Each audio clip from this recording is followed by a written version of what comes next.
రాష్ట్రంలోని కాంగ్రెస్ ప్రభుత్వం హామీల అమలు విషయంలో ఆలస్యం చేస్తోందని బీజేపీ ఎంపీ బండి సంజయ్ విమర్శించారు. నిధులతో సంబంధం లేని హామీల్ని ఎందుకు అమలు చేయడం లేదు అంటూ ఆయన ప్రశ్నించారు. ఇప్పుడు డ్రగ్స్ కేసు దాని మీద బీఆర్ఎస్ పార్టీ ప్రభుత్వం సిట్టేసింది. ఈ డ్రగ్స్ కేసు ఏమైందో మీరు తిరిగి చూడండి. దాని ఎంత పెద్దోళ్ళైనా గుంజుకరండి బయటికి. మొత్తం డ్రగ్స్ కేసులు మొత్తం పూర్తిగా నిర్వీర్యం చేసారు. పెద్ద పెద్దోళ్ళు హస్తం ఉందని చెప్పి దాన్ని మూసేసిండు. రాష్ట్ర అప్పుడు మాజీ ముఖ్యమంత్రి కేసీఆర్ ఒక్క వారం రోజులు మొత్తం ఏగా ఊగదంపుడు ఉపన్యాసాలు ఇచ్చాడు. టీవీలలో బ్రేకింగ్లు మొత్తం తెలంగాణ ప్రజలు మొత్తం షేక్ అయిపోయారు. ఎవరిని ఇష్టపెట్టాం అని అధికారం తిట్టిండు, వాళ్ళు తిట్టిండు. డ్రగ్స్ కేసు పోయింది. అది తీయాలి బయటికి.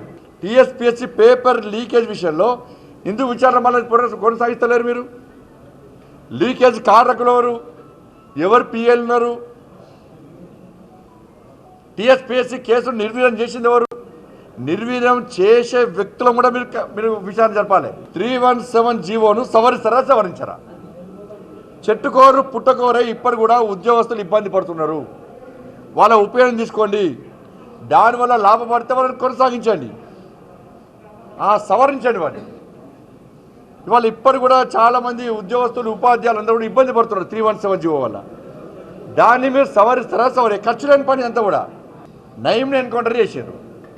అప్పుడు ఏమైంది? ఎన్కౌంటర్ చేసే సమయంలో విచారణ సంస్థకు సంబంధించిన అధికారులే లారీలు డాక్యుమెంట్స్ దొరికినాయి, వీటి మీద విచారణ జరుపుతూ చెప్పి అప్పుడు విచారణ జరుపుతున్న అధికారులే స్పష్టం చేశారు. మరి నయీము అక్రమంగా సంపాదించిన ఆస్తి పాస్తులు ఎవరి దగ్గర ఉన్నాయి?